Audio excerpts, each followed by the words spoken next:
అందరికీ నా నమస్కారాలండి.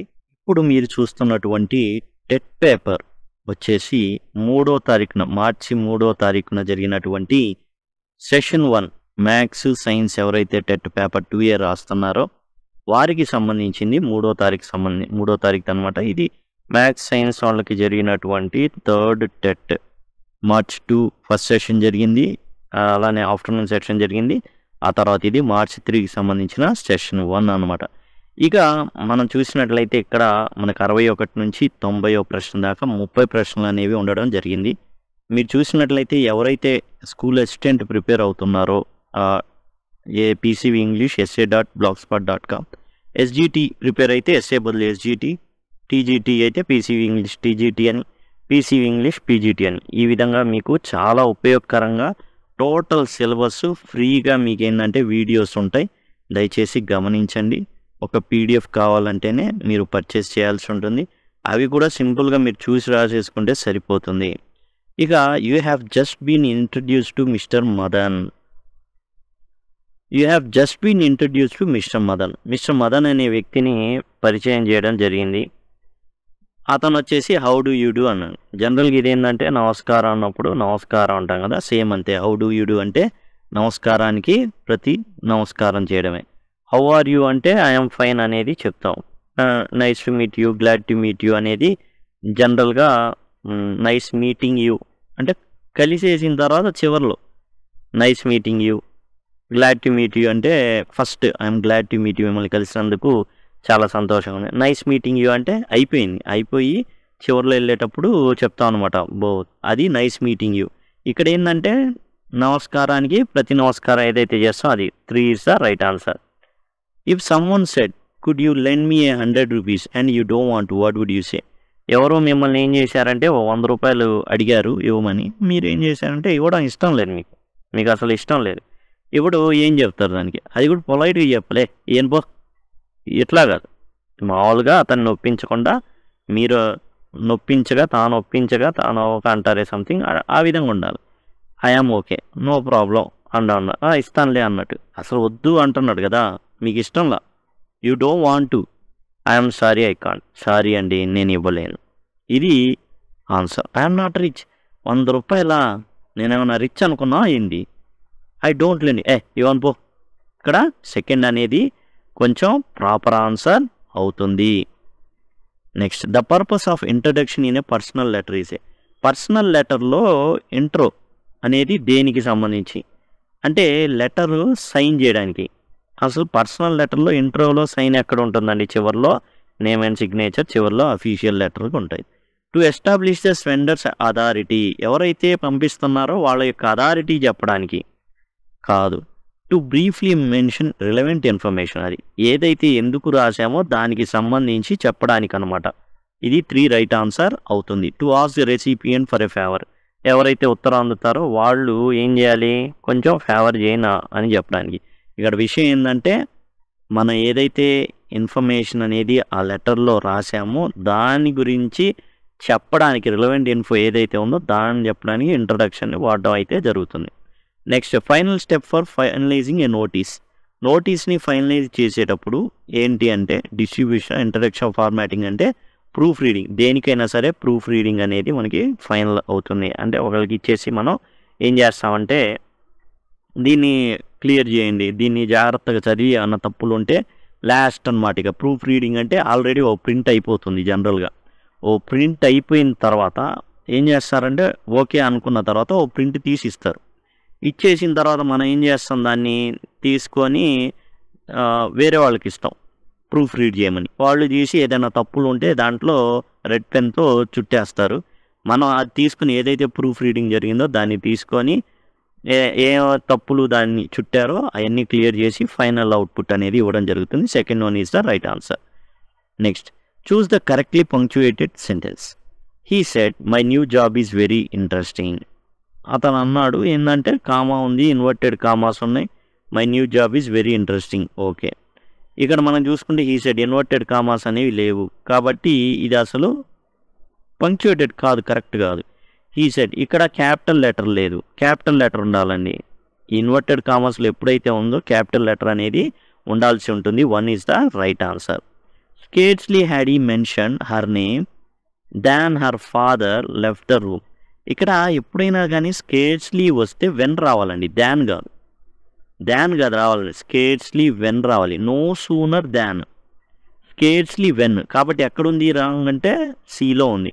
గ్రామటికల్ ఎర్రర్ ఎక్కడుందంటే ఇక్కడ ఉంది. ఓకే, సిలో అనమాట. స్కేర్స్లీ వెన్ అని ఉండాలి. తర్వాత choose the suffix that should get the noun form of the word active. యాక్టివ్కి వచ్చేసి నౌన్ ఫామ్ని ఇచ్చేటటువంటి సఫిక్స్. ప్రిఫిక్స్ అంటే కొమ్ములను, సఫిక్స్ అంటే తోక, అంటే తోకలాగా పెట్టాలి. యాక్టివ్కి ఏం పెడితే యాక్టివిటీ అని కనుక ఉంచినట్లయితే అది నౌన్ ఫామ్ అవుతుంది. ఇది వచ్చేసి 6th క్లాస్లో ఉంది డైరెక్ట్గా. Choose the correct option that indicates arrangement of the following words in alphabetical order. ఇంతకుముందు ఎగ్జామ్ దాకా ఏమని చెప్పాడంటే డిక్షనరీలో ఉన్నటువంటి క్రమంలో పెట్టమన్నాడు. ఇప్పుడు సింపుల్గా ఏంటంటే ఆల్ఫాబెటికల్ ఆర్డర్లో పెట్టమంటున్నాడు. ఈ ఆల్ఫాబెటికల్ ఆర్డర్లో పెట్టమన్నా డిక్షనరీలో ఏ విధంగా ఉంటాయో ఇవ్వమన్నా same. Quantities queue, quality, questionnaire. ఇక్కడ మనం చూసినట్లయితే క్యూయు, క్యూయు, క్యూయు, క్యూయు, అన్నిట్లో క్యూయు ఉందండి. ఇక మిగతాది ఏంటంటే ఏ ఉంది, ఈ ఉంది, ఏ ఉంది, ఈ ఉంది, ఏ ముందా, ఈ ముందా, ఏ ముందు. క్వాలిటీస్, క్వాంటిటీస్ అనేవి ఉన్నాయి. ఎల్ ముందా, ఎన్ ముందా, ఎల్ ముందు. సో సి అనేది ముందు కనబడాలి. సి ముందు ఉన్నాయి ఏంటి, ఈ 2, 4లోనే ఆన్సర్ ఉంటుంది. ఇప్పుడు ఎల్ ఉంది, ఓకే. నెక్స్ట్ ఏ ఉండాలి, సి తర్వాత ఏ ఉన్నది ఏంటి, ఇది రైట్ ఆన్సర్ అవుతుంది. 2 రైట్ ఆన్సర్ అవుతుంది. ఇంకా మీరు కన్ఫర్మేషన్ చేసుకోవాలి అంటే ఈ ఉంది కదా, ఈ తర్వాత ఎస్ ముందా, యూ ముందా అంటే ఎస్, డి ఉంది అవుతుంది, బి అనుకోండి. ఈ విధంగా ఏంటంటే మనం జాగ్రత్తగా చూస్తే ఈజీగా తెలిసిపోతుంది. బి ఏదైతే ఉందో second is the right answer అనమాట. Choose the meaning of the idiom beat about the bush. Beat about the bush అంటే ఏంటంటే డొంక తిరుగుడుగా సమాధానాలు చెప్పడం. ఏదైనా ముక్కెట్రా అంటే డైరెక్ట్గా చూపించకుండా తల వెనక భాగం నుంచి తీసుకెళ్ళి చూపించడం అంట. Avoid talking directly. డైరెక్ట్గా మాట్లాడకుండా డొంక తిరుగుడుగా మాట్లాడడాన్ని బీట్ అబౌట్ ద బుష్ అంటాడు. Don't beat about the bush, పాయింట్కి రా. ఇదన్నమాట. 3 is the right answer. The rocket blast of at mid night. ఇది 6th క్లాస్లో కల్పనా చావ్లా ఏదైతే లెసన్ ఉందో దాంట్లో ఉందన్నమాట. బ్లాస్టెడ్ ఆఫ్ అంటే టుక్ ఆఫ్ అని అర్థం అనమాట. బ్యాకప్ అంటే ఏదైనా మనం ఉన్నదాన్ని బ్యాకప్ తీసుకోవడం. తర్వాత బ్రోక్ డౌన్ అంటే ఆగిపోవడం. రాకెట్ బ్రోక్ డౌన్ అంటే కింద ఇక ముక్కలే కింద పడడం కాదు. కార్ బ్రోక్ డౌన్, కార్కి సంబంధించి బ్రోక్ డౌన్ అనేది వాడతారు, ఆగిపోవడం. లుక్ డౌన్ అంటే కొంచెం తక్కువ చేసి చూడడం అనే అర్థం అనేది వస్తుంది. కాబట్టి ఇక్కడ టుక్ ఆఫ్ అనేది blasted of mid night. Blast of అంటే టుక్ ఆఫ్. టుక్ ఆఫ్ అంటే ఏంది, ఇక్కడ రాకెట్ ఉంటుంది కదా, ఈ విధంగా దాని కింద ఏం చేస్తారు, ఈ రాకెట్ని జనరల్గా చెప్పాలి ఇగ్నైట్ చేస్తారు. చేయగానే ఇది ఇలా వెళ్ళిపోతుంది. దాన్నే బ్లాస్ట్ ఆఫ్ లేదా టేక్ ఆఫ్ అంటారు. Next choose the correctly spelt word. Immigrants ఇక్కడ ఈ కాదు ఏ ఉండాలి. ఇక్కడ మనం చూసుకున్నట్లయితే ఇది కూడా అంతే. ఇక్కడ మనం చూసుకున్నట్లయితే జనరల్గా వచ్చేసి ఏంటంటే 2 Mలు ఉండాలి. Immigrants. So 1 is the right answer. ఎందుకంటే 2 Mలు ఉండాలి కదా, ఇక్కడ లేదు. ఇక్కడ ఏలు ఉండాలి. Next handwritten document. 1 word substitute రాయమన్నారు. Used as a 1 word substitute. Handwritten document ఏంటి, ఇది 10th క్లాస్లో 1 word సబ్స్టిట్యూట్స్. మనం చూసినట్లయితే 1 word సబ్స్టిట్యూట్స్ కేవలం 10thలోనే ఉన్నాయి. మనూస్క్రిప్ట్ అనమాట. ఇది డాక్యుమెంటరీ అంటే ఏంటంటే యథార్థంగా ఒక పరిస్థితి జరుగుతుంది, మనం దాన్ని ఏంటంటే ఏవైతే రకరకాల కొంచెం స్పైస్గా రొమాంటిక్ ఇవన్నీ కలిపి చేస్తే సినిమా అవుతుంది. కల్పనలు, రొమాన్స్ అంటే కల్పన అని అర్థం. మన మెదడులో వచ్చేటటువంటి రకరకాల ఆలోచనలన్నింటినీ మిరపకాయ జుట్టు బజ్జీ ఉన్నట్టుగా అట్లా మిక్స్ చేసేస్తే, అలా కాకుండా మిరపకాయలాగే యాజ్ ఇట్ ఈజ్ ప్రజెంట్ చేస్తే దాన్ని డాక్యుమెంటరీ అవుతుంది. బయోగ్రఫీ అంటే ఎవరైనా జీవిత చరిత్ర. ఆటోబయోగ్రఫీ అంటే స్వీయంగా ఎవరి జీవిత చరిత్రలో వాళ్ళే రాసుకుంటే ఆటోబయోగ్రఫీ. మనూస్క్రిప్ట్ అంటే చేత్తో రాసినటువంటి డాక్యుమెంట్ అనమాట. There are 29,000 tablets on which more than 26,000 names of fallen soldiers have been etched. ఇది నేషనల్ వార్ మెమోరియల్కి సంబంధించి 7th క్లాస్లో ఉన్నటువంటి లెసన్లో ఉన్నది. ఇదేంటంటే అక్కడ ఇటుకలు వాడారు. ఆ ఒక్కొక్క ఇటుక ఏదైతే ఉందో దాన్ని ట్యాబ్లెట్ అంటారు. ఆ ప్రతి ఇటుక మీద కూడా చనిపోయినటువంటి సోల్జర్ పేరు రాయబడి ఉంది. అలా 26,000 మంది సోల్జర్స్ యొక్క పేర్లు అనేవి ఆ ఇటుకల మీద రాయబడి ఉన్నాయి. ఎచ్డ్ అంటే ఏంటి అని అడిగారు. ఇది సినానిమ్ అడిగా, హెచ్కి సినానిమ్ అడిగా. ఏంటంటే చెక్కారనమాట వాటి మీద. ఎక్స్పంజ్డ్ కాదు, ఎరేజ్డ్ కాదు, అబ్లిటరేటెడ్ కాదు. మోస్ట్గా వీటన్నిటిని ఏంటంటే ఎక్స్పంజ్డ్ అంటే ప్రక్షాళన చేయడం, తుడిపేయడం, ఎరేజ్ అన్న తుడిపేయడం, అబ్లిటరేటర్ అంటే నాశనం చేయడం లేకపోతే తుడిపేయడం, మొత్తం కూడా ఒకే మీనింగ్. సినానిమ్ హెచ్కి ఏంటంటే ఎగ్రేవ్ అంటే ఆ ఇటుక ఏదైతే ట్యాబ్లెట్ అన్నారో ఇటుక రాయి మీద వాళ్ళ పేర్లు ఎవరైతే చనిపోయారో ఆ సైనికుల పేర్లు అనేవి ఆ ఇటుక మీద ట్యాబ్లెట్ అంటారు, దాని మీద చెక్కారు అనేసి అర్థం అనమాట. Mrs Slater don't look so daft. Daft antonym ఏంటి? Wacky, sane, lunatic, stupid. ఇక్కడ మనం చూసినట్లయితే డాఫ్ట్కి వ్యాకీ, లునాటిక్, స్టూపిడ్ ఇవన్నీ కూడా ఏమవుతాయంటే సమానార్థాలు అనమాట. యాంటనిమ్ వచ్చేసి సేన్. సేన్ అంటే ఏంటంటే కొంచెం సౌండ్గా ఉండడం, మెంటల్గా సౌండ్గా ఉండడం అనమాట. పిచ్చి పిచ్చిగా ప్రవర్తించకుండా ఉండడం. డోంట్ లుక్ సో డాఫ్ట్, పిచ్చి దానిలాగా ఉండ మాకు. డాఫ్ట్ అంటే పిచ్చి. సేన్ అంటే ఏంటంటే కొంచెం బ్రెయిన్ సరిగా పనిచేయడం అండ్ హెల్తీగా ఉండడం అనమాట. Is best man. జనరల్గా పెట్టేది నేనైనా ఆన్ ది ఎర్త్ అని పెడతాం, కానీ ఇక్కడ జరిగేది ఏంటంటే ఎందుకు పెడతాం ఆన్ ది ఎర్త్ అంటే ఎర్త్ అనేది ఒకటే కాబట్టి, మూన్ అనేది ఒకటే కాబట్టి, సన్ అనేది ఒకటే కాబట్టి పెట్టేస్తాం. కానీ ఇక్కడ అడుగుతున్నది ఏంటంటే idiom, is the best man on earth.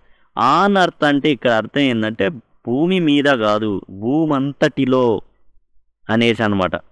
మొత్తం ఈ మండలం మొత్తం మీద అనేసి అర్థం ఆన్ ఎర్త్ అంటే. ఇక్కడ మనకి ఆర్టికల్ అనేది ఉండదు, అది గమనించండి. ఇలాంటి కొన్ని ఉంటాయి అన్నమాట, చిన్న చిన్న ట్విస్ట్లు.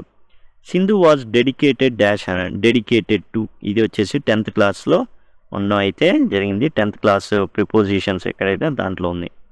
చూస్ the sentence that contains past perfect tense. Past perfect tense ఉన్నటువంటి సెంటెన్స్ని చూస్ చేయమన్నారు. ఇక్కడ మనం చూసినట్లయితే పాస్ట్ పర్ఫెక్ట్ టెన్స్ ఏంటి, సింపుల్గా చెప్పాలి అంటే హ్యాడ్ ప్లస్ V3 ఫార్మాట్ అనేది ఉంటుంది ఈ పాస్ట్ పర్ఫెక్ట్కి. సింపుల్గా చెప్పాలి, when I reach station the train has left. తప్పు. ప్రజెంట్ పర్ఫెక్ట్లో చెప్పాడు, పాస్ట్ పర్ఫెక్ట్లో చెప్పాలి. విల్ లీవ్, ఇది సింపుల్ ఫ్యూచర్, అది తప్పు. When I reached the station the train had left, ఇది రైట్. ఎట్లా, గతంలో గనక 2 పనులు ఒకేసారి జరిగితే మొదట జరిగిన పనిని ఏదైతే ఉందో దాన్ని ఏం చేస్తారంటే పాస్ట్ పర్ఫెక్ట్ టెన్స్లో తెలుపుతారు, తర్వాత జరిగిన పని సింపుల్ పాస్ట్లో తెలుపుతారు. ఇక్కడ స్టేషన్కి ఇతను వెళ్ళేసరికి ట్రైన్ అట్లా ఏమైపోయింది, వెళ్ళిపోయింది. ఒకవేళ అతను వెళ్ళేసరికి వెళ్ళిపోలేదు అనుకోండి, ముందు ట్రైన్కి కాకుండా when I had reach the station అని అనుకోండి, ముందు ఇతను చేరినట్టు ఖచ్చితంగా ట్రైన్లో ఉంటాడు, ట్రైన్ అందుకుంటాడు. కాబట్టి ఇది మొదట జరిగిన పని ఏంటి, ట్రైన్ వెళ్ళిపోయింది, ఇతను స్టేషన్ ఏదైతే ప్లాట్ఫామ్ ఉందో అక్కడే ఉండిపోయాడు. When I reach the station, నేను స్టేషన్కి వెళ్ళేసరికి ట్రైన్ వెళ్ళిపోయింది. ఆ ట్రైన్ వెళ్ళిపోయింది, ముందు వెళ్ళిపోయిందని చెప్పడానికి పాస్ట్ పర్ఫెక్ట్ టెన్స్ని వాడుకుంటాం. 3 ఈజ్ ద రైట్ ఆన్సర్. ఇక్కడ జనరల్ కాంబినేషన్ ఏంటంటే సింపుల్ పాస్ట్, పాస్ట్ పర్ఫెక్ట్ అండి. కాబట్టి అది ఇక్కడ మనకి ఏదైతే ప్రజెంట్ కంటిన్యూస్ వాడారు, ఇక్కడ వచ్చేసి నార్మల్గా వాడారు. అలా 2 పనులు గతంలో జరిగితే మాత్రం ఖచ్చితంగా చెప్పే పద్ధతి ఏంటంటే సింపుల్ పాస్ట్ను past perfect. Look at those dark clouds, I think it. జనరల్గా లుక్ అనేది వస్తే మనం ఏం చేస్తాం అంటే జనరల్గా ప్రజెంట్ కంటిన్యూస్ వాడేస్తాం. ఇక్కడ ఏంటంటే చూడు ఆ నల్లటి మేఘాల వంక అన్నాడు. ఐ థింక్, నేను అనుకుంటున్నా, అది తేడా కొట్టింది. It is going to rain, అది వర్షం నల్లటి మేఘాలు ఎవరు జనరి వర్షం పడిద్దిరా, వర్షం పడబోతుంది అని అర్థం. It is going to rain అంటే. ఇక లుక్ ఎట్ ద క్లౌడ్స్, ఇక look at the dark clouds, I think it is going to rain. ఇక్కడ ఐ థింక్ అన్నాడు. ఐ థింక్ అన్నాడంటే ఏంది, ఐ థింక్ వర్షం పడుతుందని నేను అనుకుంటున్నా. వర్షం పడతా ఉంటే పడుతుంది అని అనుకోవడం ఏంటి, మళ్ళా అట్లా ఉండదు కదా. వర్షం పడుతుంటే అరే వర్షం పడుతుంది అనుకుంటున్నాను రా ఇప్పుడు అని అనరు, వర్షం పడబోతుంది అనుకుంటారా, నల్లటి మేఘాలు వచ్చినాయి అంటారు. So it is going to rain. Penny said to Jodie will you be back before dinner. ఇక్కడ మనం చూసుకున్నట్లయితే సింపుల్గా మనకేం రాకపోయినా కానీ కొంత అవగాహన ఉంటే రాసేయచ్చు. ఏంటంటే ఎప్పుడైనా సరే ఈ విధంగా మనకు గనక విల్ అనేది గనక వస్తే జనరల్గా ఏంటిది అంటే హెల్పింగ్ వెర్బ్ కదా. ఇఫ్ అని వెదర్ కానీ రావాలి. అలాంటి రాని వాటిని మనం ముందు తీసేయచ్చు. వెన్ వచ్చింది కాబట్టి అది తీసేయచ్చు. అసలు జనరల్గా కొంత జ్ఞానమే ఉందనుకోండి, దాని ప్రకారం కూడా మనం చేయొచ్చు. ఇక్కడ మనకి బిఫోర్ డిన్నర్ అని ఉంది. ఓకే, బిఫోర్ ఇది మొదటిది తీసేసాం. చూడండి, ఫర్ డిన్నర్ అన్నాడు. బిఫోర్ డిన్నర్ అంటే ఫర్ డిన్నర్ ఏంటి?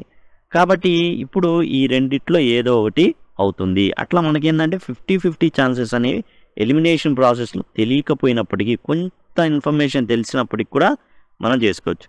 Penney asked Jodie, Penny said to Penny asked Jodie. ఇక్కడ జోడీ ఆస్క్డ్ పెన్నీ మార్చేశాడు, ఇది కాదు. Penny said to Jodie, Penny asked Jodie కాబట్టి second one is the right answer. If he would be back before dinner, ఈ విధంగా second one is the right answer. I dash to go and sit on the back bench. ఇక్కడ మనం చూసినట్లయితే ఇక్కడ 2 అని ఉంది కాబట్టి బై వచ్చే ప్రిపోజిషన్స్ అనేవి వర్కౌట్ అవ్వవు. అట్లా కుదరదు, ఎలా పడితే అట్లా ప్రిపోజిషన్స్ని బై టూలు బై ఇన్లు అలా రాయడానికి కుదరదు. ఐ వచ్చిన తర్వాత ఈజ్ అనేది రాదు. ఐ వాజ్ ఆస్క్డ్, నన్ను ఎవరో అడిగారు. ఏమని అడిగారు? ఐ వాజ్ ఆస్క్డ్ అంటే ఎవరో చెప్పారనమాట ఈయనకి.